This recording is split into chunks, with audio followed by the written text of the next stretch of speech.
Welcome back to Straight Facts. It's Monday morning. So much to talk about. Chelsea, champions of the world. Their fans are excited. Their team demolished PSG. We're reviewing the game. We're looking back at the World Club Cup. Plus, what are the expectations moving forward now for Chelsea? Surely that of a team that's got to challenge Liverpool for that title next year. The here we go is in. Arsenal have landed the centre-back from Valencia, Christian Mosquera. That deal is done for around 20 million euros. Also done, Gyokeres to Arsenal, 54 million, £1 million cheaper than Anthony Elanga for the most prolific goal scorer in European football last year. He will become an Arsenal player this week as well. We're looking at Tottenham also, as the legal case has now been officially submitted by Nottingham Forest. This morning, they served Tottenham with their legal papers. As it stands, that deal is not going ahead. That deal is off. Spurs under suspicion of cheating to gain an advantage. That's only what Nottingham Forest has said. It's not what I'm saying. I'm not saying they're cheaters. They're being accused of cheating. They've been accused of doing a little bit of a Ryan Giggs.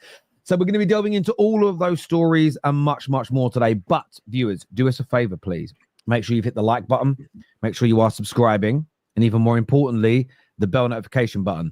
But go into your settings and make sure you've got notifications turned on. Otherwise, you don't get them. I'm going to keep beating this drum because so many of you, just not going to lie, boys. I've got over 100,000 people have notifications turned on. But only like 12,000 have got their notifications on their phone settings turned on. So it's like, you're not getting the notifications, people. So get that done for us today. I'm joined by Jords and Jamie today. I think he said Jords and Jordan. I don't know why I know he said that. Jamie and Jords are here with me today. How are you, boys? Oh, good. Man. Good. All good. Yeah. Yeah. Well, that didn't sound too good. That sounds a bit morbid. No, a little bit salty. I'm not gonna lie. They're a little bit salty this morning. You know, like somehow, some way, Chelsea, even when they're not good, win a big trophy list. Like, I'm not gonna lie. I felt some type of way about it because I don't know about you guys, but I feel like from the start of the competition, I always had this feeling. I was like, if there's any team that's gonna win it from England, it's gonna be Chelsea. Man City won't win it. It'll be Chelsea because Chelsea just do this. They win competitions when they're not supposed to win them, and yeah, like, you know what? Congrats to them. They very, very well played yesterday. They deserve to win the game.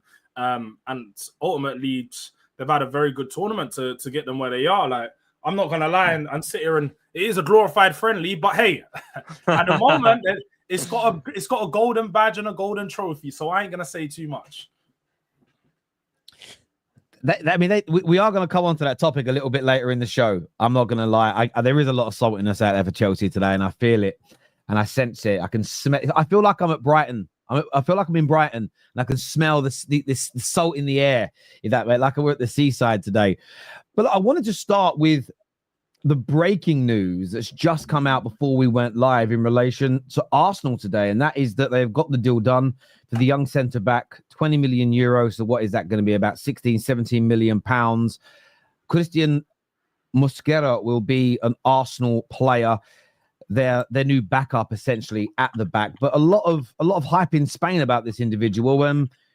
Arsenal got it done. Jamie, what's your thoughts on that? You live near Valencia. Is that where you live? I in live Spain in Valencia. Well? Yes, you do. Right. Yeah. I've seen him a few times. I go to the Valencia games. I've been to about 4 or 5 this year, and yeah, he's good. I think like with him going into Arsenal, it's more a case of he's going to be a backup more or less. You know what I mean? With Gabriel and Saliba there, but I think you're bringing in someone who's young, up and coming, good on the ball. He'll probably sit into that Arsenal defense nicely. So yeah, I think it's a good sign, especially for the money. Do you know what I mean? Like you look at like Liverpool maybe potentially going after Mark Gahey. I know he's a bit more experienced, but like there's talk of say 50 million, so you're getting him for less than half that. So it is good value in terms of bringing them in. But for Arsenal, I keep on saying it, even whether it's Madueke, Mosquera, like the main thing is that they're getting the Gyokeres deal over the line. And if they're getting that, they're getting Mosquera, Madueke. Like even the Madueke deal, there's been a lot of criticism to that, but like if they were to bring in say Gyökeres, Zubamendi, Rodrigo, and then they go out and get like Madueke on top of that, then that's not a bad signing because you're bringing in someone that can help the team, especially with Saka, the injuries he had last year. So, yeah, I think it kind of is adding up now for Arsenal. They're strengthening the team, they're strengthening the starting 11, they haven't like added players to the bench. So it's starting to become a good transfer window, I think, for Arsenal so far. So Mosquera definitely helped that as well. Yeah, I mean, what do you make of it, George? I mean, you were on a lot of shows with me last year, and Arsenal fans consistently on the terrace talking about the summer isn't just about a number 9, and we'll get on to Gyokeres later.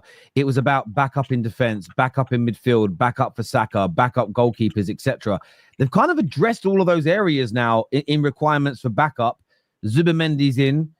Eze is a deal that looks like it's going to happen, and Gyokeres. I mean, I know the Noni deal has triggered them and upset them. But I don't know about you, and I know you hate Arsenal, you're a Spurs fan, but do you think it's as bad a window as some gooners online are saying it is? I'll be honest. I don't think it's as bad as many people are saying, because like you said, they've improved their depth. Some of the biggest problems Arsenal had last season is when they had all the injuries, it was, our second options aren't good enough. Our depth options, the guys coming off the bench aren't good enough. Now you're looking at a team where you've got some of those players that are not like massive like first team level competing players, but you've got a step up. So Noni Madueke on the bench is a step up from some of the other players they had available on the bench. To be fair, most of the depth options that you would consider, like a Gabby Jesus for the right wing and so on, they were all injured as well. So instead of Waneri, you've now got Madueke, and then you've got Waneri who can be an option for Odegaard in the middle. I don't know anything about Mosquera, so how he's going to come into that Arsenal team, not too sure. I've always felt like Arsenal defensively are more than covered. They've got plenty of players that can play multiple positions. So I don't really think that this was a signing that was needed. But quite clearly, we know Arteta, a very defensive and pragmatic manager.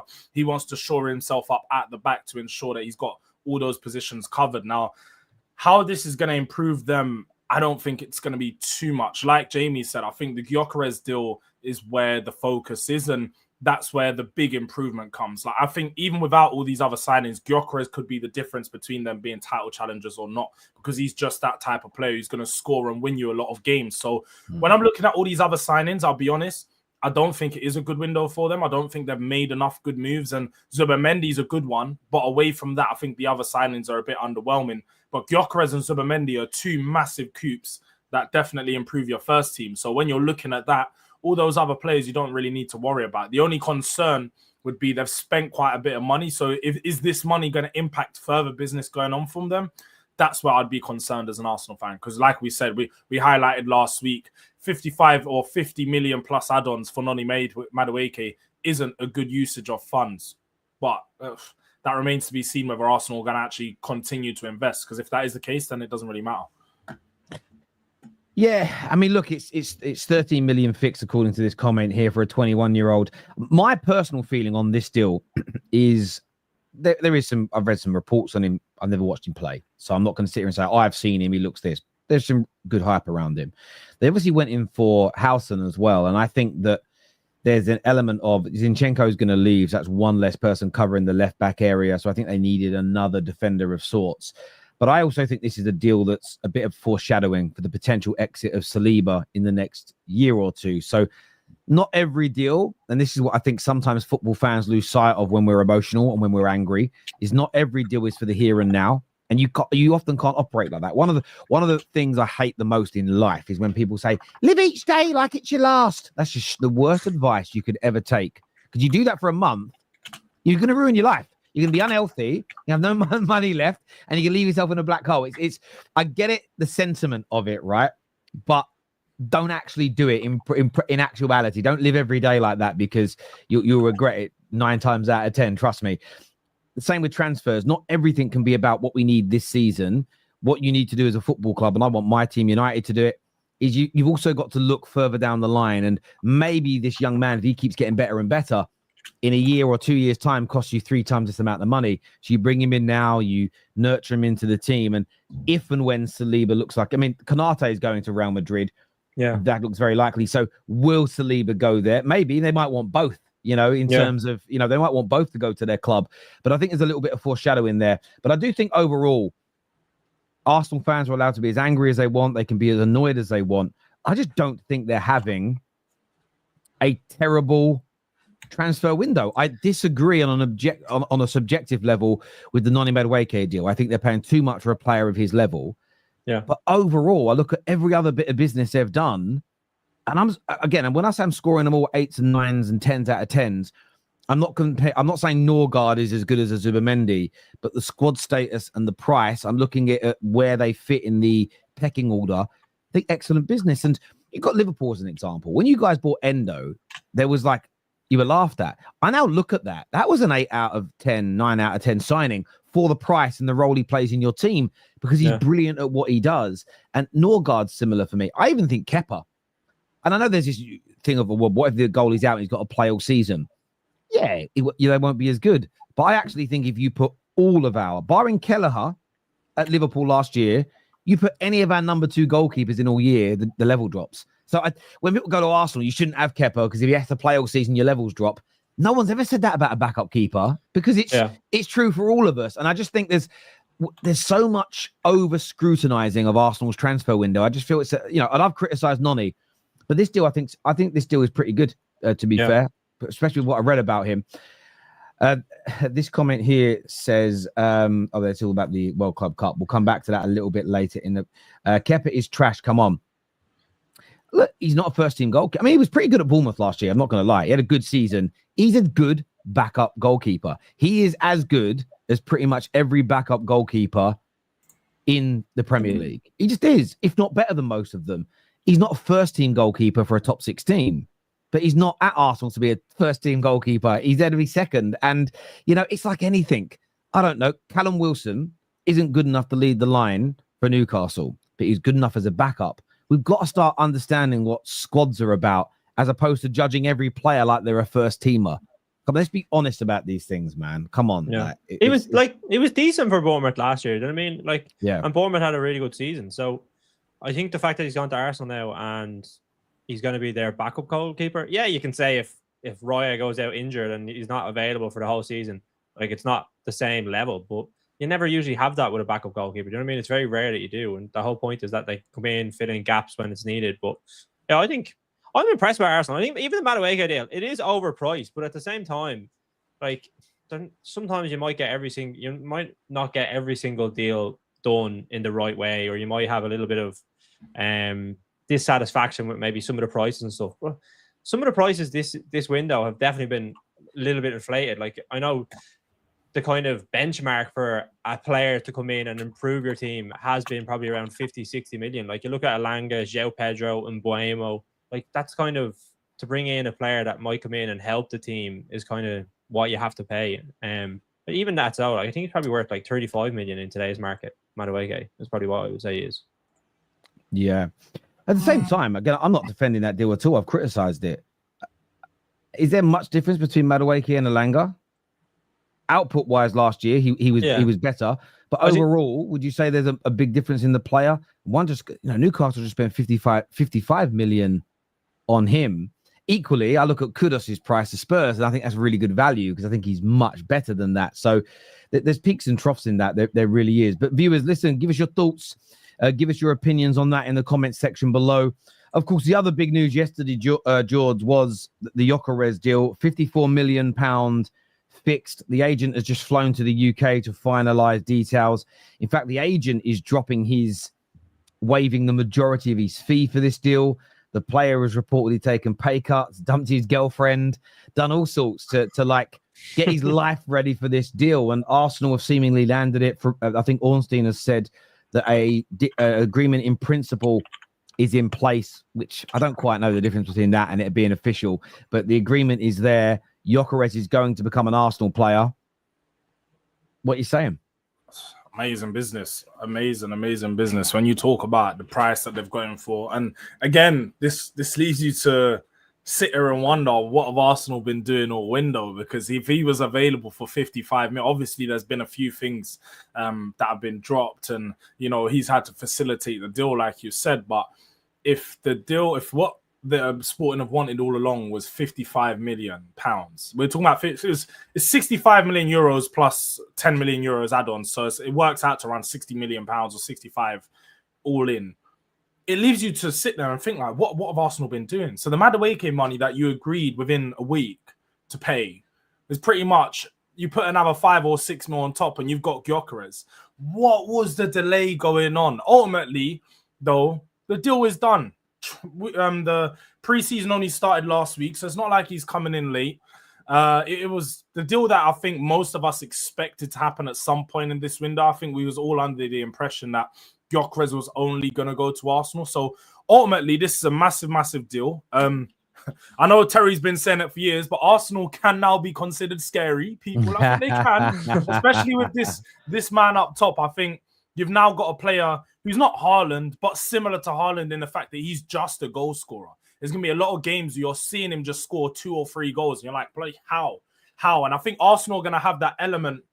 They didn't have it last year in front of goal where they were just killers and they were beating teams by 4 or 5 goals. They had it a few years ago. I think it was that season when Odegaard, Martinelli, Sesko all scored high numbers. It might have been the first year that they finished second. I think at that year, they was a great attacking team and they were blowing teams away. They were just too good. But now, I think with Gyokeres, you can now start to look at Arsenal being a very cohesive attacking team with those different attacking options. This is where I think Madueke could actually come in and have a good impact, because at Chelsea, the one thing that you can give to him is that when he's creating, they didn't really have an out-and-out striker. Nico Jackson's a guy that likes to sit on the edge of the box, likes to facilitate, and he's not really a goal scorer. Now Madueke is going to be creating for an out-and-out goal scorer, a guy that's going to be in and around the box. He's going to be moving, somewhat fox in the box, essentially. So Gyokeres lifts the floor of their team massively, and that first 11 that they've got now looks really strong. And even if they don't sign anyone else, like they can definitely compete with Man City and Liverpool. So big signing. Now the pressure's on Arteta. I think now it shifts from the pressure being on the team to Arteta, because Arteta's now got the tools to do the job. There's no excuse as, oh, he's not got the players, he's not been backed in the window. Because how many years we've heard fans like Igao and so on, they defend he doesn't want a striker, he doesn't need a striker. Apparently he didn't want a striker because he did want one. And now he's got one. There's no excuse. I think Arsenal have to do something this season. And when I mean something, if you don't win the league, which to be fair, for many fans is the bare minimum at this point, you have to win a trophy. Because if Arteta doesn't, hey, big questions are going to be asked. But away from that, it's a great move for Arsenal, man. Nobody can sit here and try to downplay what Gyokeres is going to be. I'd say that was tough to say, Jords. Yeah. No. What do you make? What do you make of it, Jamie? Because obviously they're going to try and come for your title. They're going to try and come for your league title next year. You guys have had a brilliant start to the window, and I still don't think Liverpool are done. I think you've, for the obvious reasons, had a sort of 10-day period where you were never going to really pursue transfers unless it was necessary. But that business will pick up, because with the risk of sounding insensitive, the show must go on from a football club 100%. Perspective. And I think that I almost feel like Liverpool themselves need to make another response now that Gyokeres is in and we know how prolific he is. I almost feel like Liverpool need to respond in kind. So looking at this from a rival perspective, what kind of message do you think this sends from Arsenal? Yeah, I think definitely it sends a message. I think everyone can agree that for probably the last 2-3 years, they have needed a striker. I think they have tried to address it in the past with Jesus when they were trying to maybe build a team that was capable of winning the league. I know they did that in the kind of early stages of when they were starting to push on. But yeah, I think the Gyokeres sign is just something that it kind of lifts the whole club. You can see like some of the stuff that's talking on social media, how the Arsenal fans are so happy with him coming in, because I feel like that gives them the kind of natural next step in their kind of evolution. And I think it does send a marker to maybe some of the other teams. I think Liverpool and Man City probably, like in the last 8 years, it's between Liverpool and Man City for the league in terms of like actually winning it. So I think Arsenal need to do something different to be able to get it over the line. And I think, the question marks go from maybe the players now to Arteta, because there's no excuses with the squad that he's building. I think they're probably missing a really, really good left winger. If I'm saying there's probably one frailty in the team, I think Arsenal fans would agree with that. But yeah, I think it goes to Arteta now. It's like you have the players, you have the backing, and you have the squad. Go out and show what you can do to win a league.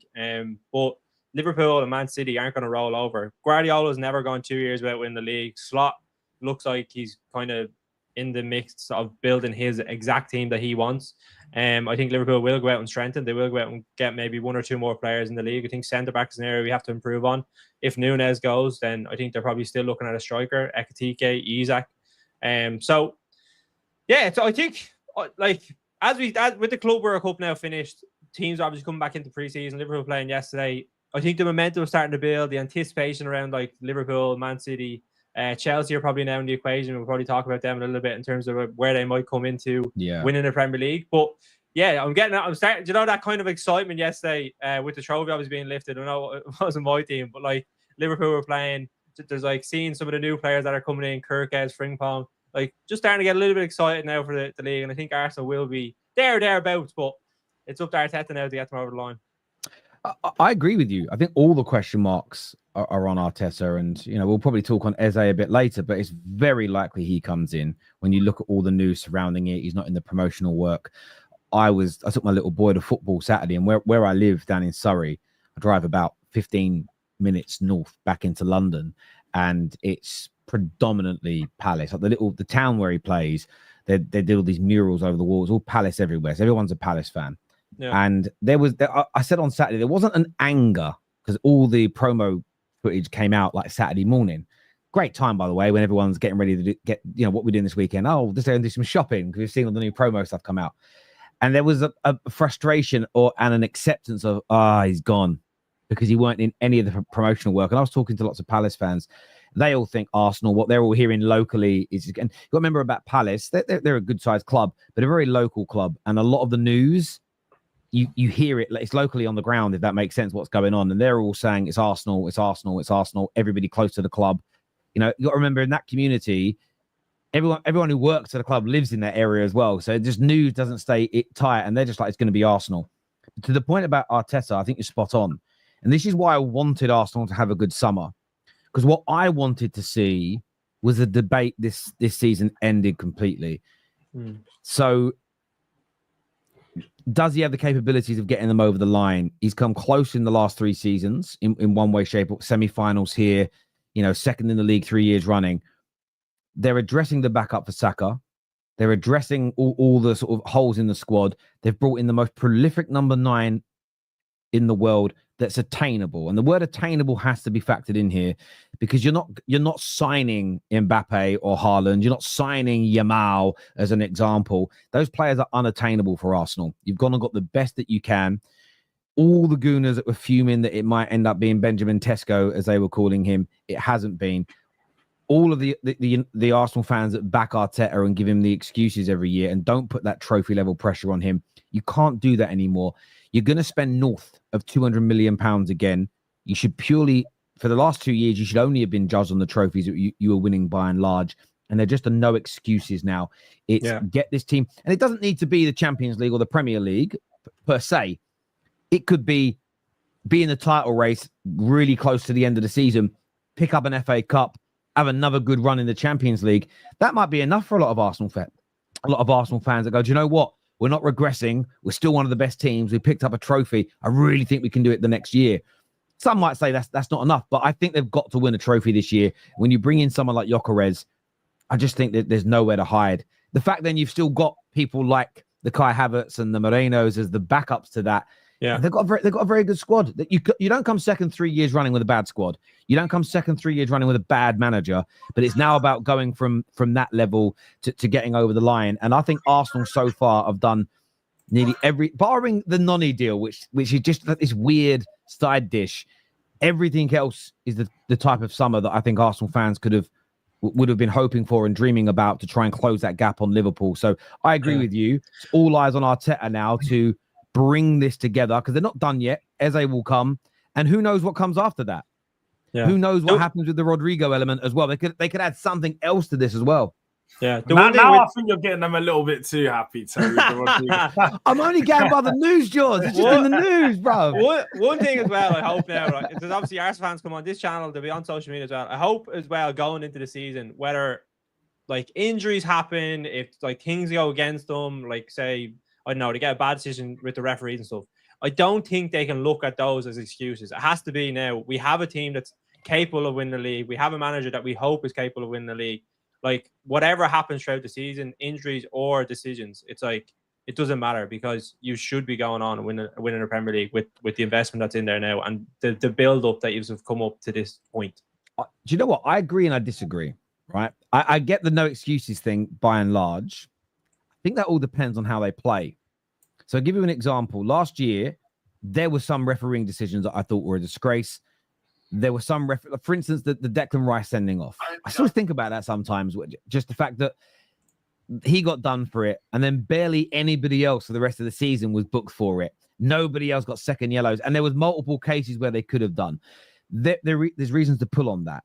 However, what made it hard for rivals to swallow is they dropped points from a winning position, I think 10 or 11 times in the league. And some of those games were games where bad decisions happened, but there were multiple games where it was 11v11 and there was no bad decision and it didn't kill the games off. And I think there's a happy medium in that. If, for instance, they pushed you to the final day of the season and on that final day of the season, Miles Lewis-Skelly gets sent off the way he was, I think you could look at that refereeing decision and go, that cost us on the day type thing. But overall, no, you've got to look at how you manage. You've got to look at how you perform. You've got to look at putting the ball in the back of the net. So I think there's a happy medium in that. And there are sometimes reasons what things, the game that Liverpool lost for the beach ball incident, still, that's not an excuse. But the overall season, I don't think you can be using the referees per se. You have to look at your team's performance. And last year, Arsenal weren't good enough. And I think there's got to be a balance in that analysis for me on both sides. But like, even with so say that Declan Rice decision, I think we can all agree it wasn't the right decision in the day. But at the same time, it happened so early on in the season. There's a lot of games left where like you can amend that decision, or you're still in control of it. Like the one game that sticks out the most to me is when Liverpool were playing Man City away and they had to beat West Ham to get in touch and distance of us. And if we had a loss, I think it would have been down to 2 points. They lose that game, Liverpool, and go and beat Man City away, and the game is over. Do you know what I mean? So like those types of games where like you should be winning and you should be shown where you want to be in a title race is what I would be looking at. Not excuses around like decisions, because I think over the course of a season, usually decisions are bad for a lot of teams. You know what I mean? Every team will get bad decisions. Like even the year before, the handball against Odegaard Liverpool had when they were going for the league. They had the Luis Diaz offside against Spurs. Like it happens all the time. And I just think it's a kind of, it's a coping mechanism to say like, okay, we weren't good enough to win the league. Do you know what I mean? So you have the players, you have the manager, I agree. You have to go out and win it. I agree. I think it's one of those things where you can criticize a bad decision costing you a game or losing a player for a match, but you shouldn't not analyze the performance. And I think what happened with Arsenal last year, it became very polarized in the online football scene. You had some that no excuse, don't want to hear anything about any of the bad decisions, just win, which I think is wrong. Equally, there was a lot of Arsenal fans that didn't want to address the poor tactics, the poor play earlier on in the season, the fact they didn't kick on, the bad summer and the bad January window, which is on your club. And it was very hard to have conversations about Arsenal last year because people were in one of two camps. And I felt like, I thought the real conversation was nearer the center of these things, where you can criticize Arsenal for one thing, but also call out some of the terrible, and it wasn't just Arsenal that suffered bad refereeing decisions last year. We called out many on this channel, especially Wolves. I mean, Wolves conceded 2 penalties for opponents kicking the fucking floor. Which we called out, which was just, you got to call these things out. Do you know what I mean? But I do agree. Overall, Arsenal this season, that they will be judged, and rightfully so, on the trophies that they win. And they're having a very good summer window. They've just signed one of the best strikers out there, and there can be no excuses in that regard. This here says, I completely agree. The pressure is on Arteta now, and that's good because because he can be properly judged. I felt last season the board let him down in the market. For like every year, there is an excuse for Arteta. Like you said, there's an excuse as to why Arteta couldn't do it, Arsenal couldn't do it. Like you said there, I'm of the thought of those people you said you didn't like, but you have to put it all in your own hands. You have to take control of your own destiny. Ultimately, if you have a bad decision go your way, make sure in the next game you don't even leave it up to the ref. Like that's just how it is. Don't leave the game up to the ref to decide whether you're going to win it or not. Just that's what signing Gyokeres could potentially do. Just score the goals, and you always score more goals than your opponent. That's the aim of the game. You do that, you win the league. I don't want to hear about, but the referee made us draw this one when we had 9-10 men in this one. Teams have won with 10 men before. There's always bad refereeing decisions. These are just things that are going to continuously happen. So, yeah, the pressure is on Arteta, but it's always been on Arteta. Let's not take that away from him. No, I agree. I always feel with pressure, it's an interesting one because we'll get on to Chelsea a bit later. I had a few Chelsea fans that said to me last night, Terry, we don't owe the club an apology because we've maintained the standards, and our standards being higher, the reason why we won the Club World Cup yesterday. Disagree. I think the club didn't listen to you at all. They've won it in spite of your standards.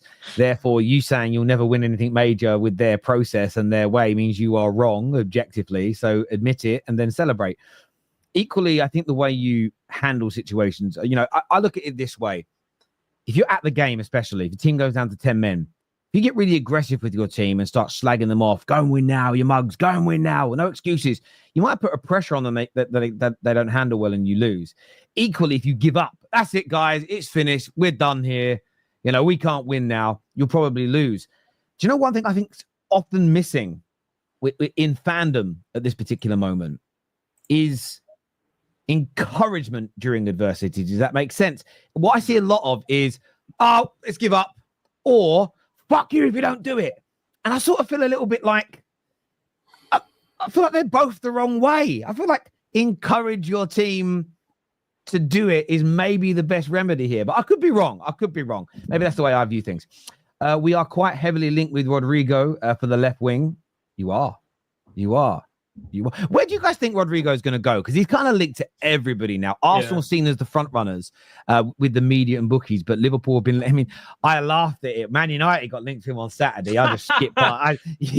I skipped right past that one. I was like, no, I ain't getting involved in that. That's the Daily Mail. People that complain you don't talk about the people that complain you don't talk about Calvert-Lewin ain't gonna complain when you don't talk about Rodrigo. He hasn't super chatted about that. He hasn't. Strangely, he hasn't. Why didn't you cover it?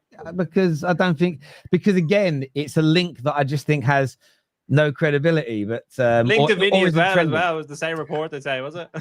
yeah. We're also Fergie's coming back to manage us. You know what I mean? Stranger things have happened. But yeah, Liverpool, Arsenal. 54 million is all Berta patience and negotiation. Did we suddenly forget a quote of 80 to 90 million for Gyokeres? Berta makes moves. What I find interesting about this is this is true. It's very good work from Berta. The challenge is always, but you've overpaid for Noni. And again, it's a fair challenge. But that's where you've got to stop being subjective and objective. Arsenal think Noni's worth that. That's more my challenge is I want to know why they think he's worth it. Does that make sense? It isn't that we think they've overpaid because we don't value him that high. What have they seen that we haven't? I don't know. It's going to be interesting watching him next year. Don will tell us. Don used to love. Don's gone from loving Noni to like, I'm kind of glad he's gone. It's so funny, man. It's so funny. I love Don. Christian Mosquera, here we go, confirmed. Yes, that is done and over the line. Cal, how you doing, mate? He says, Jordan obviously didn't know anything about the Gyokeres saga. So much shit happened and sacrifices made for us to get that price. We could have never rolled up and gotten the deal on day one. It's so funny when they say that because the last super chat, that guy he said the price they got in pounds and then put the price that was quoted in euros to try and cause some confusion. But the ultimate price is 74.5 million euros.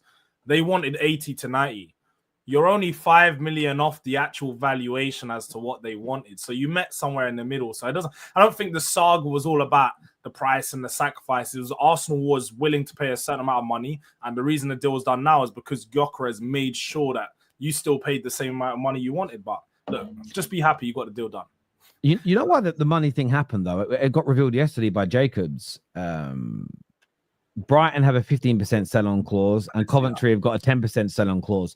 So from their point of view, they're essentially losing 25% of the 54 million as well. So that's the issue Sporting have got. I think what Sporting were hoping for is that Gyökeres told Juve and Man United, I'm open to joining all three of you.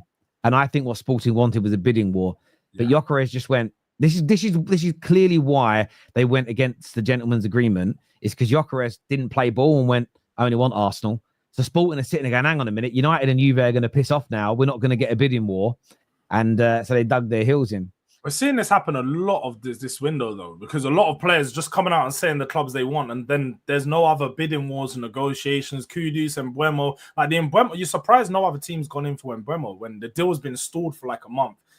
Usually a club will just put another bid in. It's like, Mbeumo could be going to this other club, but it's like, no, I just want Man United. I'm only going to speak to Man United, and it's good. I think players are getting more power in their transfers. Far too often in the past, it was just whatever club paid the highest fee.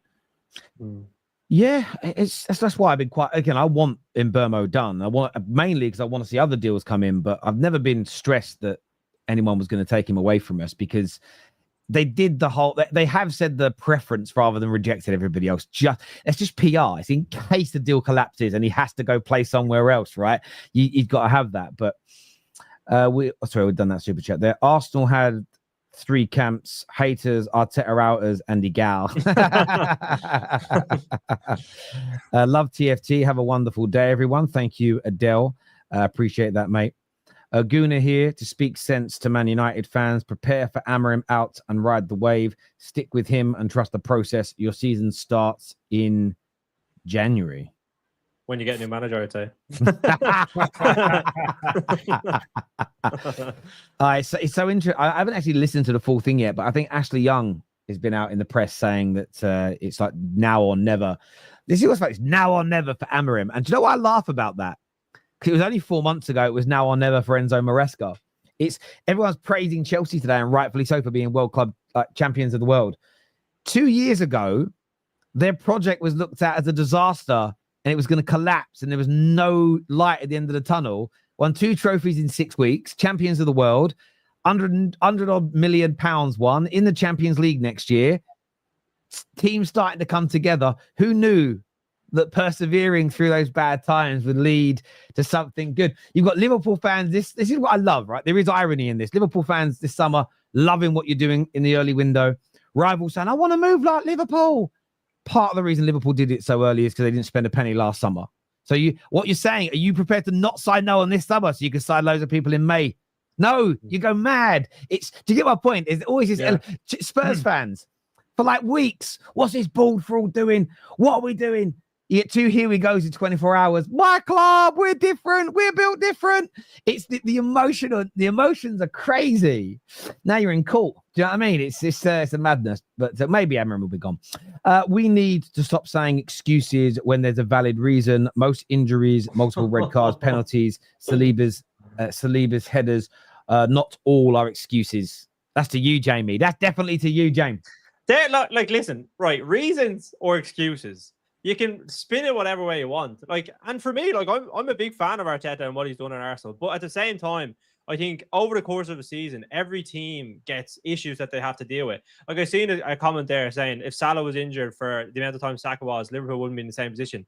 But Salah has one of the best injury records in terms of like a forward player for one of the big teams. I think like I said it on the last stream, he plays like 32, 33 games in a league every single year. That's why Liverpool have him. That's one of the reasons why we kept him around. That's one of the reasons we're paying him 400 grand a week. Things are going to happen throughout the season. Injuries come into that. But now what I'm saying is, you're after going out and signing Madueke for 50 million, who's going to be a squad player. You're going out and signing Norgard. You're going out and signing Mosquera. So these are players that should be coming in and helping your team when you have injuries. Do you know what I mean? So. But this is also it as well, though, Ghost Nathan. I agree with you to a certain extent. Because if, for instance, you lose 5 or 6 of your main first-team players to long-term injuries, there's a reason you may not get over the line. But then you've got to look at the reasons why you've lost them. Have you signed players that have got injury concerns and problems? If so, that's a reason to criticize your team.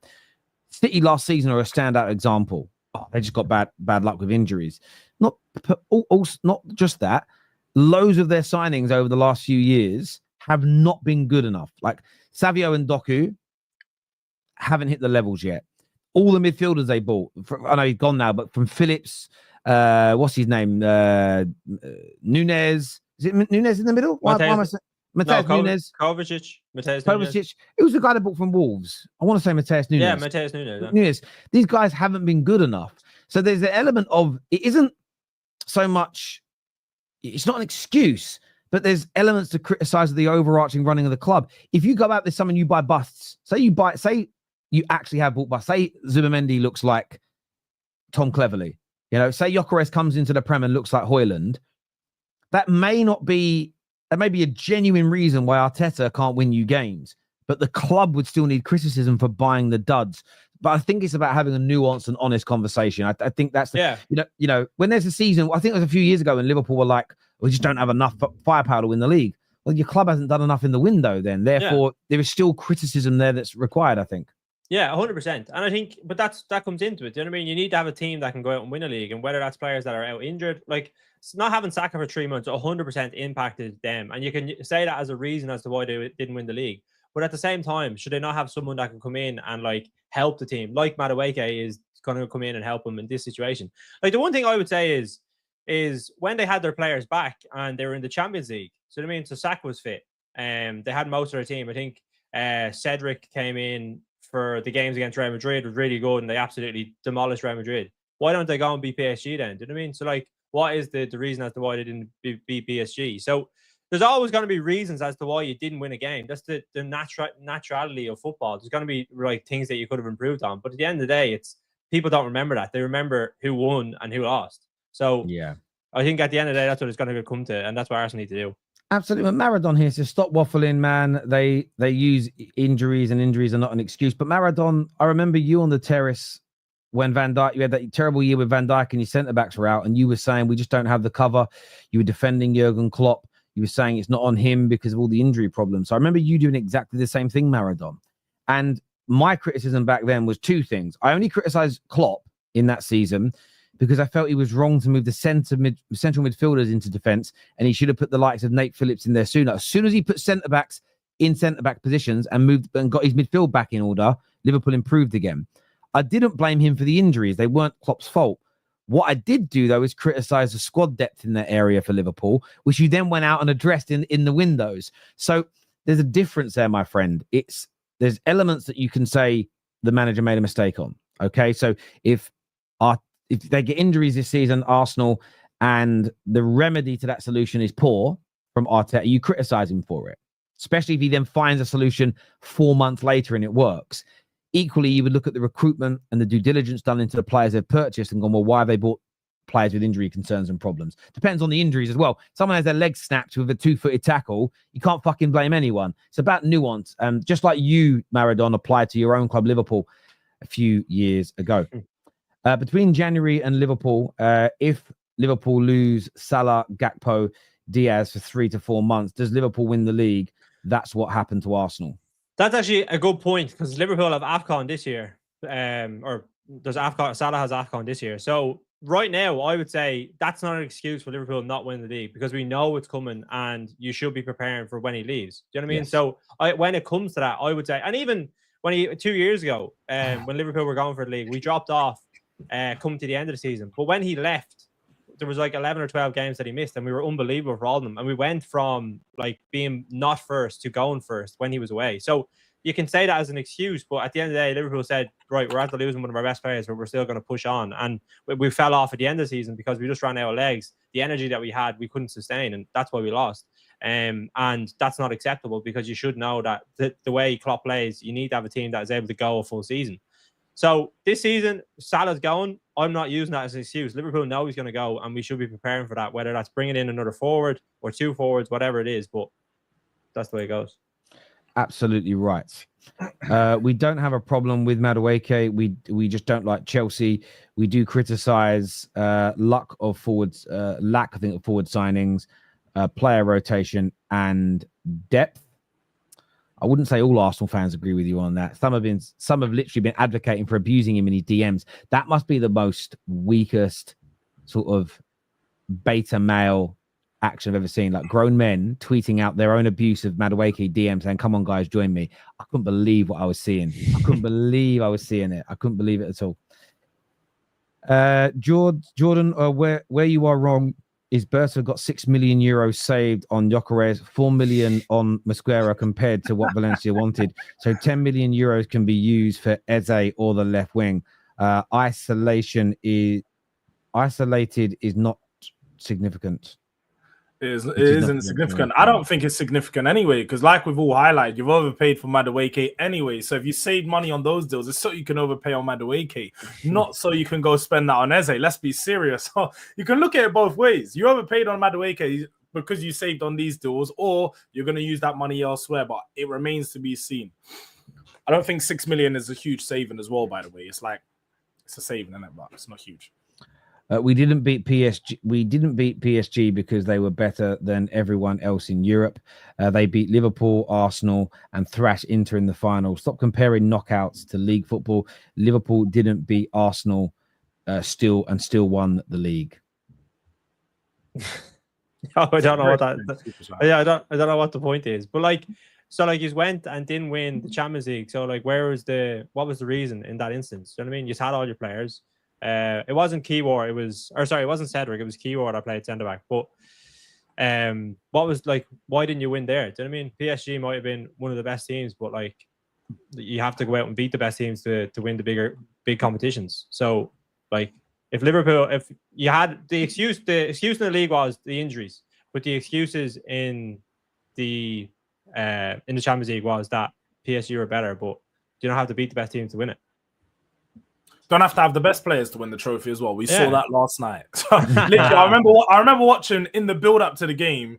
What was Chelsea? One of the commentators, one of the pundits asked Gareth Bale, they're like, "Would you put any Chelsea players in the PSG team?" He said, "No, none of them. They're not good enough." And then you see the game play out exactly how it did. So, you don't need to have the better team to win the game. So, this super chat don't mean anything, really. No, it's just at the end of the day, for Arsenal right now, it's about winning. It doesn't matter who they play. It doesn't matter who they're coming up against. It's about winning. And this whole thing about injuries or their squad depth or I don't know, bad decisions, it doesn't matter now because we've heard it all before. So now it's just about getting over the line. It doesn't matter where you're playing Barcelona 2011 or Man City's treble winners. You have to get it over the line because you've invested now. It's the time has come for them to do it. So yeah, I think even if you're comparing Liverpool against PSG, PSG in the first leg, 100% the better team, even though Liverpool won, but they still won that game. Do you know what I mean? They found a way to win that game, and then in the second game, they could have won, but overall, I think PSG were the better team to go through. So, but at the end of the day, we knew we had the league. Do you know what I mean? So that was a different situation. So, I think Arsenal, they just have to do it. They have to get it over the line. This here from Chase Gold says, when has the order of transfers ever been an issue? I do agree with the super chat. I think I think football fans now focus too much on the order of transfers rather than their actual priority. And there are different things. It's like that. This sporting deal, the gentleman's agreement, the actual buyout clause, the sell-on clauses, Sporting trying to create a bidding war. Fundamentally different to what's going on in the pursuit of Madueke, because Chelsea were quite happy for Madueke to go. They had no sell-on clauses. They weren't trying to create a bidding war. So it's just fundamentally different. And one deal was easier and quicker to get done than the other. What this does show, and again, this is where I do think the Arsenal fans that always hate on their club and maybe being a little bit disingenuous is, or at least intellectually dishonest, is they've moaned for years, why can't we work on multiple deals at the same time? You're clearly doing that. Again, that for me, again, an outsider looking in, I'm like, I know you don't like the Noni deal, but again, the way you're operating is what you've been asking for. You've literally got basically 3 here we goes in the space of 4 days.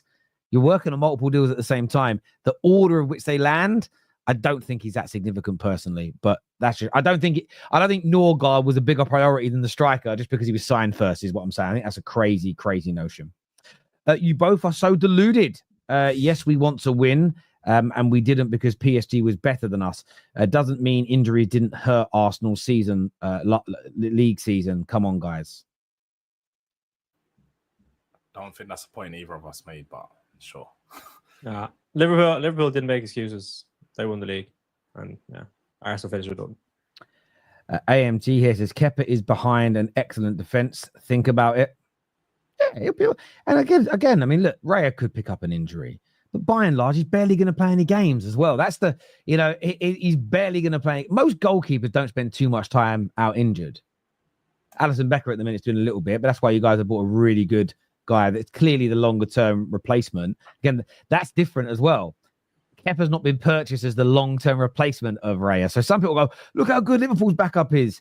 Again, it's a different scenario. They bought someone who's going to replace him long-term, but most keepers don't miss large parts of seasons, typically speaking. They nearly all play the majority of a campaign because they don't run around as much. They're not pulling hamstrings and having the same injury as the outfield players. So Alisson always pulls his hamstring. I don't know why. Yeah, well, it's a rarity that I don't remember a goalie ever doing it as much as him, to be fair. Yeah. I don't know what he's doing. Even that, we were talking about excuses. Like, Liverpool could have said Alisson has been out for half the season, but to bring in, Kelleher comes in and they still go on to win the league. Do you know what I mean? Like, we had a new manager after our most successful manager in Premier League history. We could have used that as an excuse, but at the end of the day, it's about winning. That's what it comes down to. Yep, I hear you on that completely. Keep it. We're going to come back to some more Arsenal stuff and title stuff later in the show, so stay with us. But I wanted to pivot slightly, but stay in North London, Jords, because you got the here we go for Gibbs-White. Then they complained to the Premier League that you tapped him up. They threatened legal action. This morning, the legal action has been served from Nottingham Forest to Tottenham. And to quote it here from the journalist, Nottingham Forest have now made their legal complaint over Tottenham's move for Morgan Gibbs-White. So the legal complaint has been made official. They're accusing you of illegally tapping up their player and essentially breaking a non-disclosure agreement about the release clause. And as it stands, the deal is off. What's your thoughts on this accusation that Spurs have been cheating? I think it's just a ploy from Nottingham Forest to get some more money out of the deal, I'll be honest. Marinakas, we already know he's a greedy guy. Just have to look at his belly for that. But actually looking at how he's going around the deals, Nottingham Forest just got a promotion to the Europa League from the Conference League. And he's now throwing up a toss like, Morgan Gibbs-White deal, they paid £60 million. The price that they wanted because they inserted this clause into his contract. So they were happy to accept £60 million when they inserted the deal into the contract. But now it's a case of, because they quoted Man City 80 million, they're not happy Spurs have got him for this price. And it's all just a little bit of I think my dick's bigger than yours. It's a dick measuring contest at this point. I feel like they're just trying to get a bit more money out from us. They're not happy that Spurs got the deal done so quick and that they knew the terms to offer Nottingham Forest to get the deal done.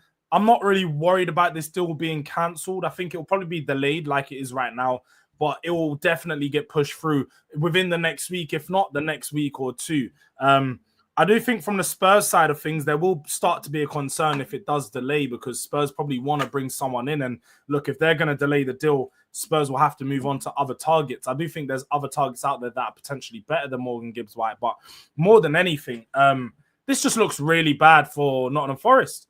Because you're going to have a player who pretty much, he wants to leave Forest. He's ready for that step up in his career. He's 25 years old, looking to play some Champions League football. It was either going to be Man City, it was going to be Tottenham, it was going to be someone coming to pick Gibbs-White up this summer. And I just don't see this being delayed that much further. If the player wants to leave, Nottingham Forest have to let him leave. Whether the non-disclosure or anything's been tapped up. We've seen this in the past with Van Dijk when Liverpool were accused. Jamie, you'd obviously know that you guys tapped up Van Dijk and so on. The deal gets done if the player wants to move.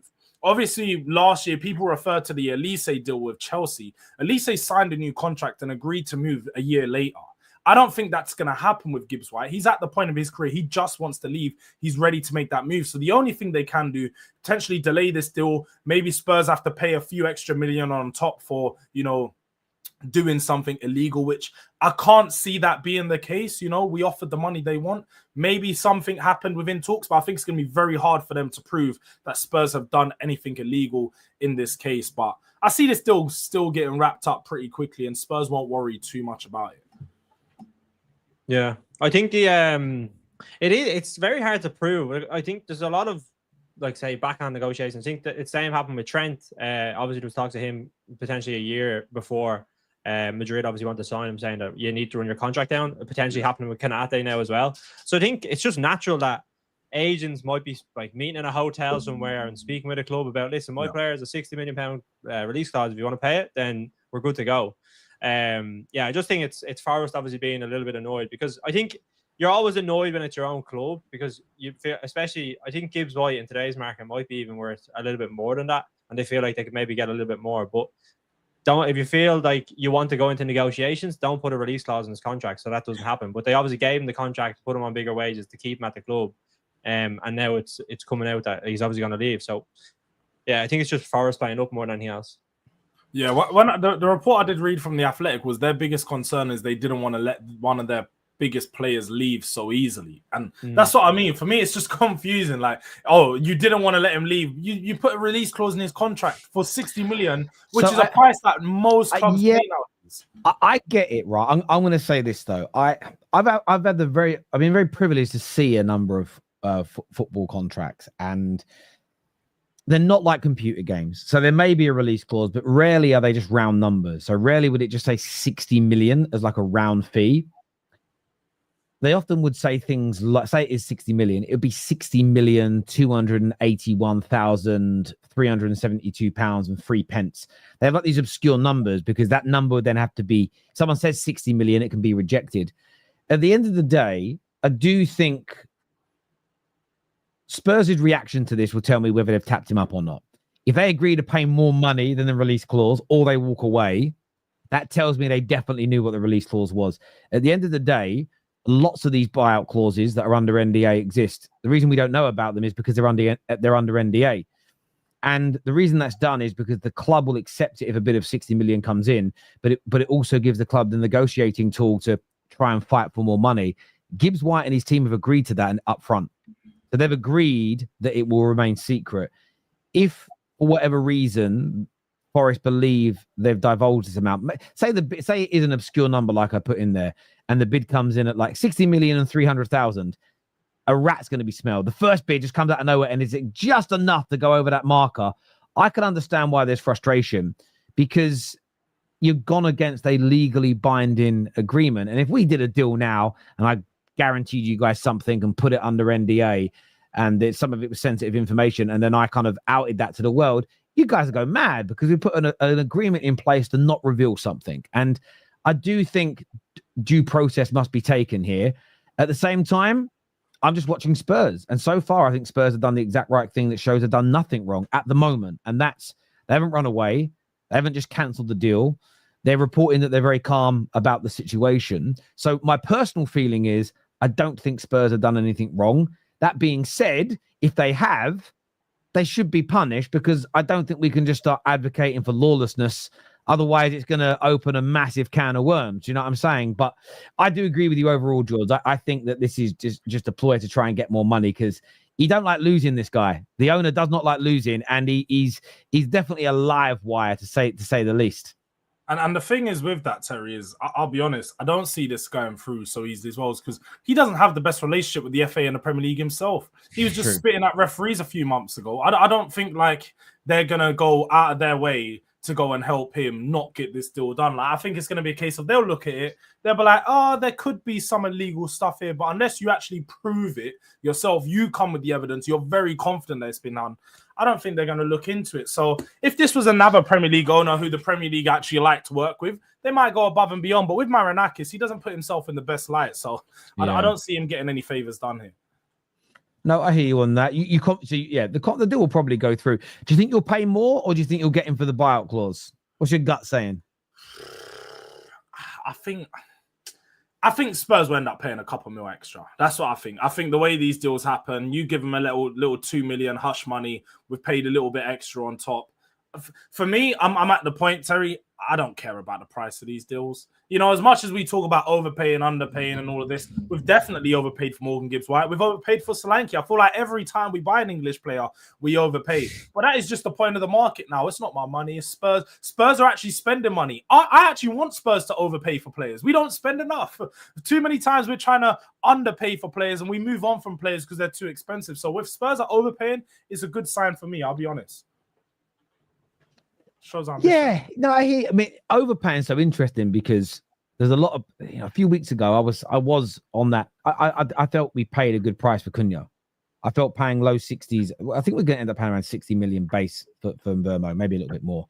I was like, oh, it's on the upper end of what I'd pay. But now I'm looking at the prices of what Madueke's and Alanga's are going for, and Kudus's, who are rate, by the way, and I like Gibbs-White. When I'm looking at their prices and I'm thinking, I think we've actually got a decent fee there. I really do think we've got a decent fee because they're a level above. They score more goals, as an example, which puts them there. So yeah, I don't know about overpaying. I think the market's just going that way, isn't it? It's just going that way now. 25 million pound players a few years ago are now suddenly 40, 50 million. Do you know what I'm saying? And it feels like it's going to keep rising if money keeps coming into the game, to be fair. But good business for yourselves, I think, as and when you get it over the line. This is an interesting comment. It says Mateta to Liverpool. Is there any stories about that? Not that I've seen. I would be surprised if they went from, but I don't know. Liverpool, it's a bit weird at the minute now because what kind of direction are Liverpool going to go in the transfer market?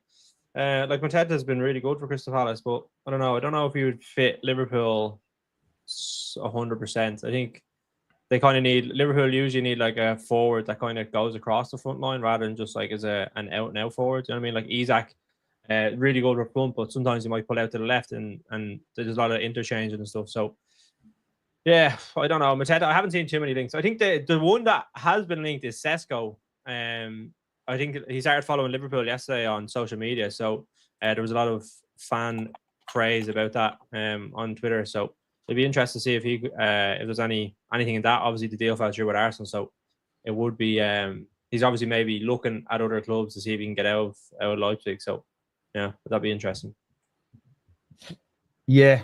Oh, hang on. There is some news just come out actually from a Sebastian Denis, works for an Italian outlet, who said, yeah, Liverpool have met with Jean-Philippe Mateta and his representatives in recent days in Paris. I've got a feeling Palace are going to try it. They're going to try something stupid with this deal, and they're going to put a hefty fee, maybe a 50 million on Mateta. That's how I can see them, especially with Brentford commanding 50 mil for him. It's a French outlet, sorry, not a Italian outlet. It's a French outlet. I mean, a pretty big one. I mean, they've got 4.5 million followers on social media. I mean, you never quite know, but yeah, that's an interesting one for Liverpool. Yeah, it's come out 7 minutes ago. That'd be a.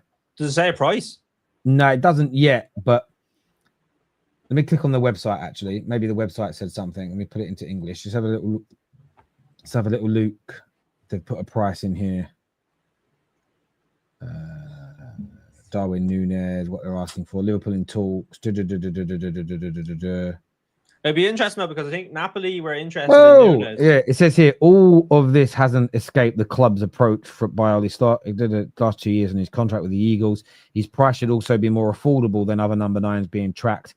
Whose price? Okay, no. So they think around 50 million, between 50 million and 60 million euros. Yeah. Oh, what age is he? He's 27, 28? 27, yeah. No, I don't know if that would be the right move. It feels, I don't know.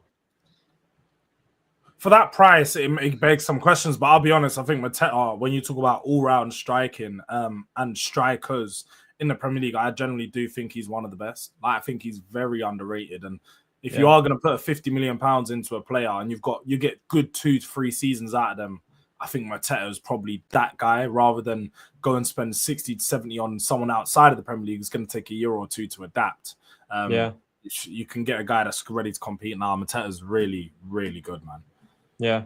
It'd be interesting to see how the Sesko one develops, because obviously he wants to move and he was told that he could move. And if he's following Liverpool, he's liked a few social media posts about Liverpool. So I don't know if there's stuff in behind that might come out in the next few weeks. But Liverpool definitely, they're in the market for a striker. I think that there's no doubt about that. Like, all the discussions are that they need to bring in maybe one, if not two forwards, especially with Nunez potentially going, Diaz is potentially looking at moving on. So, yeah, I think there'll be a lot more talk about them now in the next kind of 2 or 3 weeks. Yes, we'll see what happens with that. Super Chat here says, do you think Arsenal made the right decision on Gyokeres over Sesko? Yeah, I think we spoke about this before. I think Gyokeres he's a little bit older, a little bit more maybe of a finished article, and that's exactly what Arsenal need. They can't be waiting around on, say, Sesko, who might come in and take 1 or 2 years to maybe develop and become the striker that they do need. So I think, yeah, Gyökeres is definitely the one that they should have went after, and they did the right thing going for him. Definitely. We would have spent 220 million if all our pending signings complete. That is still low, and we can add 2 more. Eze, Rodrigo, considering we didn't spend in January, just about what Man City and Liverpool have spent. But yes, 220. Eze is going to be around 68 million, so that would put it up to like 290. Sorry, just below 290. And then Rodrigo, you're looking at about 70. So you're looking at moving towards that 360 mark. To do that, you are going to have to sell someone like Martinelli. I think you'd have to get rid of Martinelli and Trossard. There's talk of raising about 80 to 90 million for the 2 of them. So I think if you got rid of Trossard and Martinelli, financially, what you're saying is doable. If you're not selling those players, especially Martinelli for big money, I don't know if Arsenal will go as high as 350, 360. But you could, if you raise 90 to 100 million for the sale of those 2. I think that would be plausible, Alex, for you to do that. I hope they do, because then there's going to be some bigger questions. I know we talk about billionaire bottle jobs. What are they going to be called after Arteta spent $1 billion? I mean, what are they going to be called if they don't win the league? I'm just saying.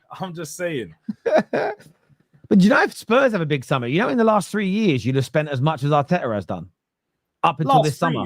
Yeah. But we've obviously done a few different. We've started the project, restarted the project. Do you know why I can't do any of that banter? My club has spent so much money, and well, we have won trophies. We have won like League Cups, FA Cups, and things like that. But you guys have won the Europa. I forgot, to be fair. You have won a trophy. Sorry, my mind went blank. But I find it hard to like throw that out there at Chelsea and Arsenal, because I sit there and think my club spent 1.6 billion since 2013. We haven't challenged for a league title. I just feel so guilty saying it. It just is. I'm in this big glass house with shattered windows, and I'm throwing big rocks around. I can't do it, man. I can't do it. Axel Tuanzebe is suing Man United for clinical negligence due to medical advice he received. I'm not surprised. The medical team we had at the club during that period was awful. So yeah, great. I mean, I don't know what to say to that other than I'm not surprised. We had an awful medical team. Lots of players were out injured a lot of the time, and these things happen. There's a reason. He's been on loan like every year for the last 4 or 5 seasons. So I think we sold him years back. Yeah, we sold him years back. I mean, the thing with it is, I don't know enough about what's gone on with him. But what is he now? He's 20. I can't believe he's 27 years old already. Wow. But how long? He left Man United permanently in 2023, but he's basically been out on loan since 2017. Yeah, in the 2019-20 season, he played 20 games. The season after that, he played 19 games for us, but he also went out on loan that season as well, later in that campaign to Aston Villa. But yeah, I mean, he doesn't play a lot of games though. 22, you know, you actually look at his career, 27, he's only played 104 league games in his whole career, even went out on loan. So maybe he's looking at it and saying, I got bad medical advice back then. But equally, he probably signed a waiver. Because you do. Like, I went and had a camera down my throat at a private hospital. You still have to sign a waiver that basically says, you choke and die on this, right? It ain't on us. It kind of is. You're the doctors. But yeah, he definitely, we all do that. I know Arsenal signed all these players, but what about the players that's still at the club, like Jesus, Kivior, Havertz, Trossard, Zinchenko, etc., etc.? Is there news? Yeah, I mean, there's news going around. I mean, Trossard subject to an exit, Kivior, Zinchenko, Lokonga, Vieira, Nelson. There's talk about all of those players leaving. I mean, and that's why you could spend the 360. I just spoke about 2 others, but you could probably let's just be conservative here and say Nelson, you should be able to pick up £20 million for Nelson in this market, right? £20 million is probably about right. 20 million for him. Let's be really conservative. 18 for Vieira. Let's say 15 for Lokonga. Let's say 20 for Zinchenko, because I still think he's a Prem player. 20 for Trossard. Let's be really conservative and say 60 for Martinelli as an example. If you're 6 for Martinelli plus Kivior, what, 25 million? Would you say centre back? About 150 mil from all of those if they sell them. 178 mil, and that's conservative. But they'd knock it down to 150 because we're being that. Again, net spend isn't real in this conventional sense. But if your income increases by 150, it enables your spending to go up. So, yeah, I mean, if you can get rid of those players, you could definitely spend that money. You know, you've got at least 150 million plus of assets there to sell. And that's the one thing Arsenal, along with my club United, never do well enough is sell. Liverpool, City, Chelsea, these guys are raising 3-4 times the amount that we all do through selling. We need to get better at it, man, because that's why they're able to keep spending money. Arsenal's record selling is Chamberlain to Liverpool for, I think it was 38 million. Like, that is mad for like someone, like, you think about the amount of players that they've had. And I don't know what, listen, there's probably more people I can speak on it than us, but why are they so bad at selling players? Why can't they get like a lot of money for players? Because if you think about it, if they're keeping the players, maybe they're going on and winning like a lot of titles because then they're not selling their players. Maybe they're using them all the way up until like their value is like not good anymore. But they're not getting trophies. I've got a theory. I think it's culture, right? You know, Wenger used to moan, that's too expensive. Players shouldn't earn this. Good net spend is key. Being sustainable. I think that becomes so part of Arsenal's culture. I don't think they've fully moved away from it. So I get this feeling that it's just because this is the only thing that I found that makes logical sense. The idea that they're bad at selling, cool. But that sounds very jovial, very elementary. I think it's culture. And that for 20 years plus, they had this culture of no one should pay that much for a player. No one should be giving that kind of salary out. No one should be getting this. And I think they've got to move past that. I think they almost accept 20 million. Oh, that's a really reasonable price. There you go, Newcastle. 22 million. Oh, that's a really, that is what clubs should be playing for players. There you go. I think they've got to move into a world where they're going, no. You've essentially got to try and stripe everyone up for a price. And I think they've got to be more callous. I think they need to be a little nastier in what they're doing and essentially try and move. I sound a little bit like Matthew McConaughey in Wolf of Wall Street. But the name of the game is to try and move the money from their pocket to your pocket. And I don't think Arsenal... So I don't think they're bad at selling. I think that's that's a reductionist view. I think they're in this culture of no, they sell what is a real price and a right price, and I think they've got to move away from it massively because every other fucker has, and you get left behind. You get left behind when you do that. Mr. Fluids, when are you inviting me on Straight Facts? You got to build up your rep on the channel first, my bro. You got to build your rep up. That man came on yesterday and spoke with an AI voice of a woman. It was so weird. Donna cool, Collins, but weird. Always in my chats. Same. Very strange. Yeah, I was, yeah. I think it's a bot. It doesn't feel like a real person. No, no. They showed me. It's definitely a real person. Yeah. They showed me who they were behind the scenes on camera. Oh, okay. So I expected to hear one thing come out of their voice, and then the opposite came out, and I was like, "Oh!" It was like watching a cat bark. It was just it threw me. It threw me. Now, world champions. Form table, world champions. DJ mentions the form table, but yes, I was absolutely right. Everything I said back then, DJ, that if Chelsea didn't improve on their form, if they didn't get back to playing brilliantly, defending well, working in unison, if individuals didn't start having great moments of brilliance, you wouldn't have qualified for the Champions League. You certainly wouldn't have won the Club World Cup. But your team have done that. Your team listened to what I said, and you've just won the Club World Cup and deserved it. You smashed and you destroyed and you embarrassed PSG to a point where their manager, and I do hope he gets a nice ban for this, struck a Chelsea player in the face. Luis Enrique, this is why Fergie's the GOAT. You never see Fergie hitting opponents' players. Do you know what I'm saying? Like, vile behavior from him because Chelsea dunks on their head top. Chelsea, though, for me, have clicked. Chelsea are back. And I'm saying this with no agenda. They are back. They are challenging for the Premier League title next year. Caicedo's the best DM in the world. They're still going to improve defensively and in goal, I think. João Pedro and Delap, they just give me the feeling they're the real deal. And Palmer did that. The way he sent Vitinha for that second goal was amazing. Chelsea have clicked. They've grown up. They've matured. They're in the title race next year. Phenomenal from Chelsea yesterday, boys. What did you guys make of it?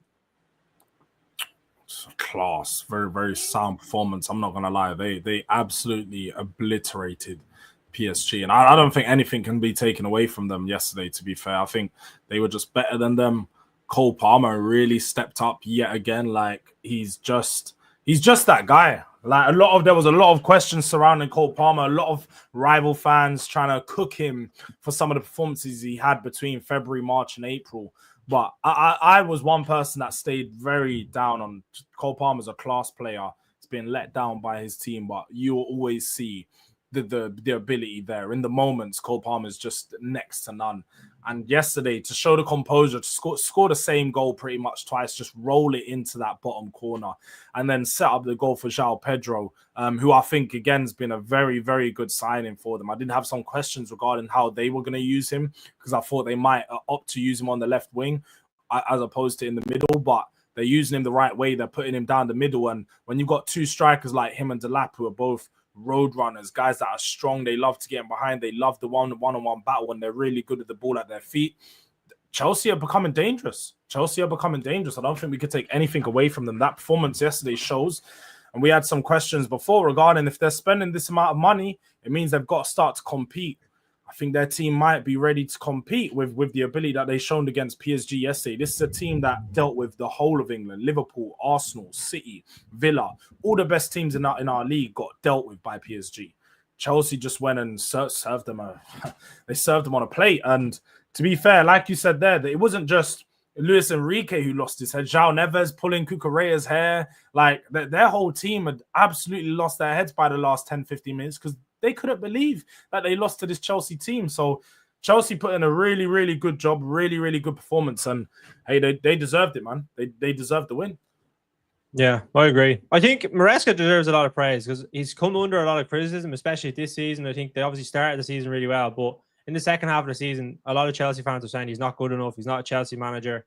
Then he gets some Champions League, which is obviously the goal that they set out at the start of the season. Goes into the Club World Cup. Maybe you're kind of saying they have an outside chance. They're good. Like, Chelsea are a team that are very good at winning trophies. They're very good at being successful. That's what we've known Chelsea at doing. And I think winning the Club World Cup now, I still think they're a bit short. If maybe one more centre back and a goalkeeper, if they are like to actually go on and win a Premier League. But I think, like, if you look around their team, with Maresca, what actually did really well yesterday was he nullified Kvaratskhelia. He put Gusto right back and then had Reece James kind of covering in across. And they actually exploited an area that not a lot of teams have been able to do, and that was like at left back. They let Nuno Mendes go forward. Cole Palmer, if you look at his heat map, was predominantly playing at that right wing position and then coming in.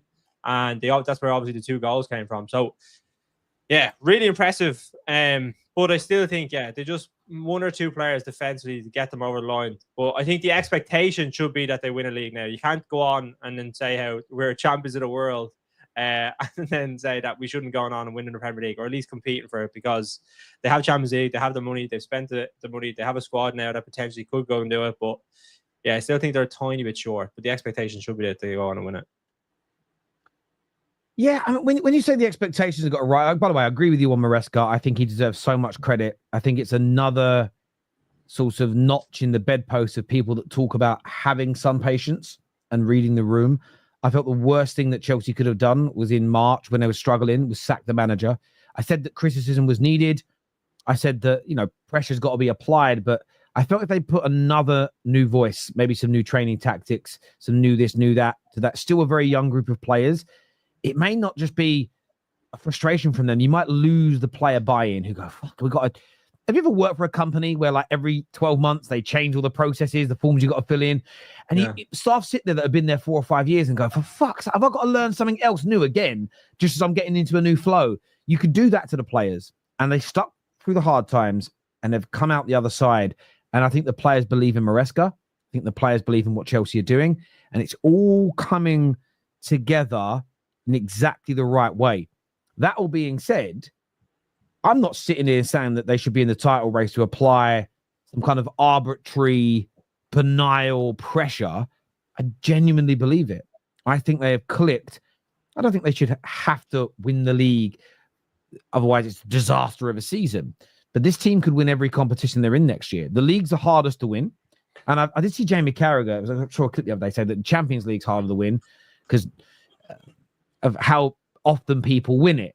You know, even teams that have won it a lot have won the league a lot more times than have won the Champions League. And I don't think it's because the Champions League's harder, as in you have to be more consistent on a more regular basis. It's that you can be out after having where Jamie Carragher is. I think he said this before you guys caught United on league titles. I think that's what it is. You can be the best team in the world and have an off day and you're out the Champions League. You could have 3 off weekends on the bounce in the league, but still win it, as an example. So knockout football is very different. Man United are not better than Arsenal because we knocked them out of the FA Cup last year. You know what I'm saying? That the league's still harder and is the barometer. So it's harder for them to win, but they could win every single trophy next year, Chelsea. But I do think, and we need to be fair, we've all sat here and said, Arsenal have got to be judged on winning. Why? Because they're going into the 6th year since they're not even in a rebuild. 6 years ago, okay? They started the rebuild of getting new manager, new sporting directors, ripping everything old out, bringing everything new in. They've spent the better part of £1 billion and are expected to win.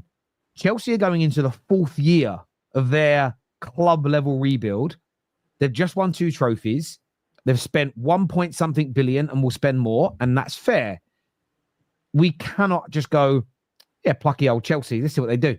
There has to be an element of expectation of challenging for league titles and winning trophies as a standard for them. The same as we apply to Liverpool, City, even Man United, as crap as we are. You know for a fact if we just come 8th next year and win nothing, we're still getting ridiculed, and rightfully so. So I have to apply the pressure on Chelsea, but I'm doing that because I think they're really fucking good. So it's not some weird ploy to try and undermine their season. I just can't sit there in good conscience and say, yeah, they'll come 4th. That's amazing. They don't have to win anything. There's got to be pressure. But they look legit right now. I can't lie. They look absolutely fucking legit.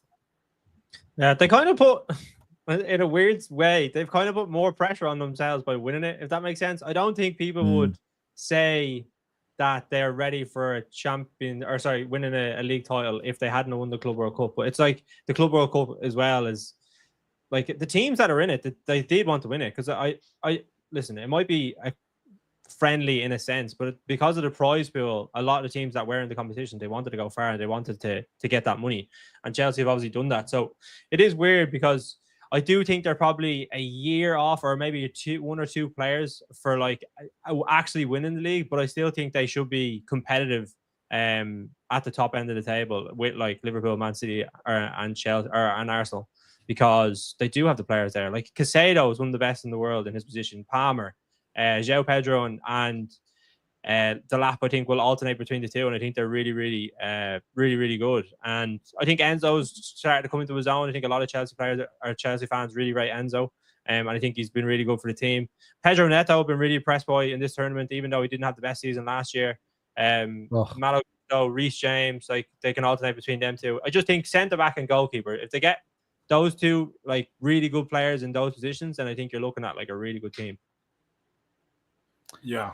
No, I definitely have to agree with that. I do think that, though, that it's not a case of the team is good enough to compete as to why the pressure will be on them. That I think it's more the money they've spent. And like I said, now winning this trophy, it goes to show that they're good enough to win something. Like their team is at the required quality to beat PSG. So why can't they do it on a weekly basis in the Premier League? But more than anything, I think the pressure is going to come from inside, within their own fan base, because we know what Chelsea fans like. You give them a taste of something, they're greedy. They're going to want that straight back again more. So when they've won this trophy, they've just won a Conference League, they've come off the back of a Club World Cup, they're going to be demanding just as much success going into this new season. So I think when you have fans like probably Don and CB who are on the case of they want to see Chelsea the best, they want to see Chelsea competing, even Ches, their pressure is going to come from them guys and the Chelsea fan base that we need to see more now. So yeah, Chelsea definitely have to, if not, they don't need to win the league, but they need to be in and around the teams that are winning the league.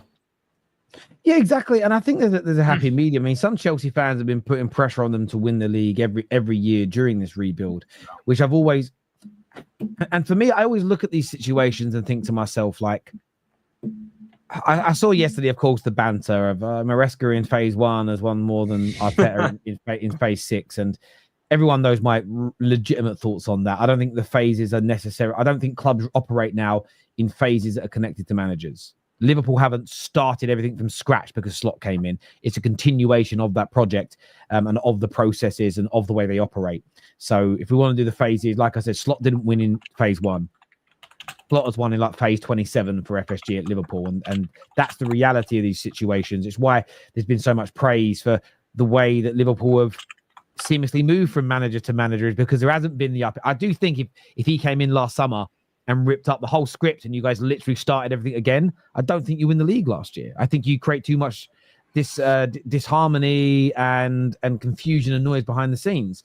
That all being said, though, Chelsea fans now have got the right to say, well, let's start pushing for that title. Let's go. What Chelsea, the one thing they really need to avoid in the league is they don't want to be going to the last day of the season. Are we making Champions League football or not?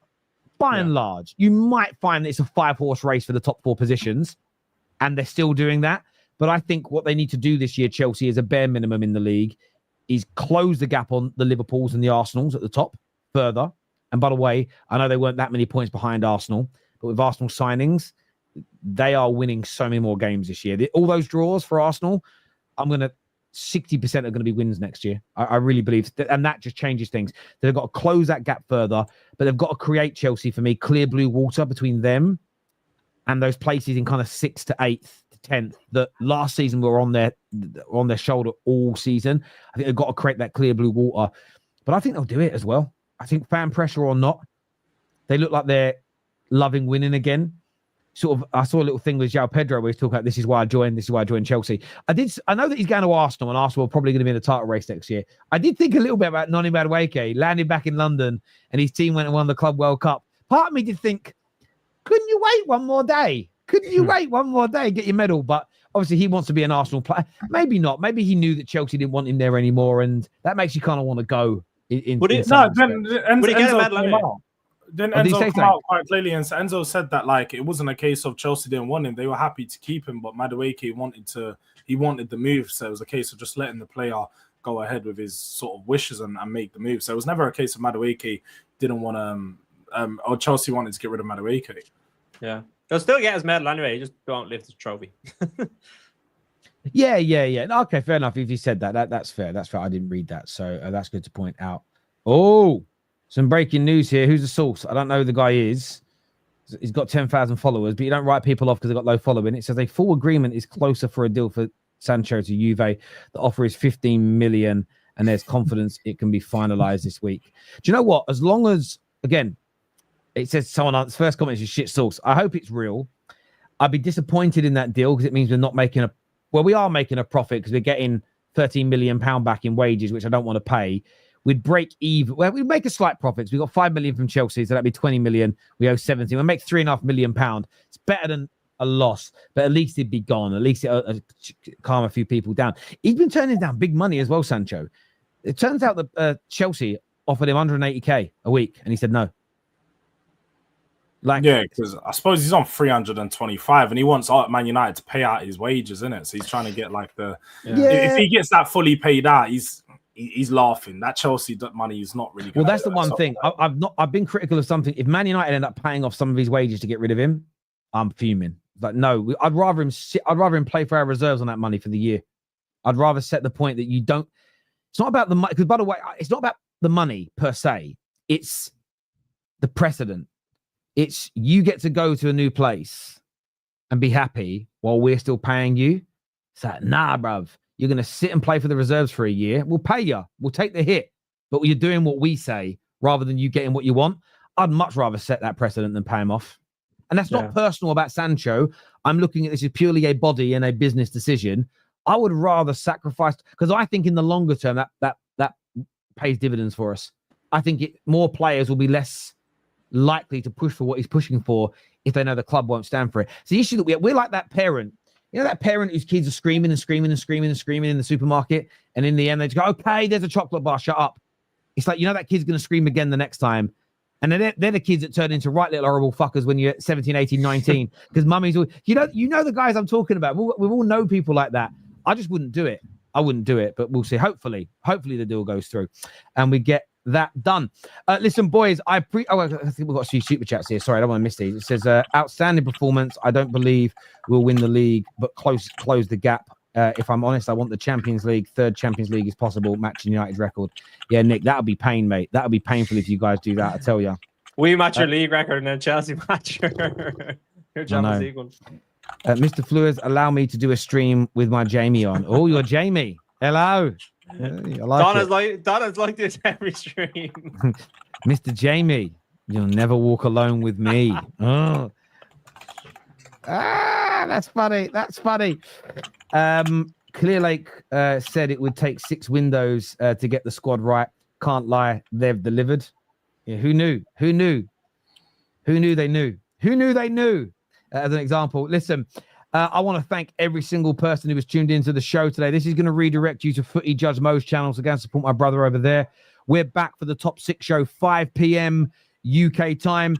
Make sure you go check out Jamie on his channel, The Football Story. Go check out Jords as well on Do-Rag Diaries, covering all things football now. And listen, until next time, people, before you guys, make sure you get the bell notification turned on, everyone. I still keep getting DMs every day. Terry, I don't get notified. Like it. Make sure you're subscribing and then press that bell notification button and turn your settings on so you know when we're live. But until next time, take care. Goodbye. God bless. And I'll see you all again very, very soon. Peace.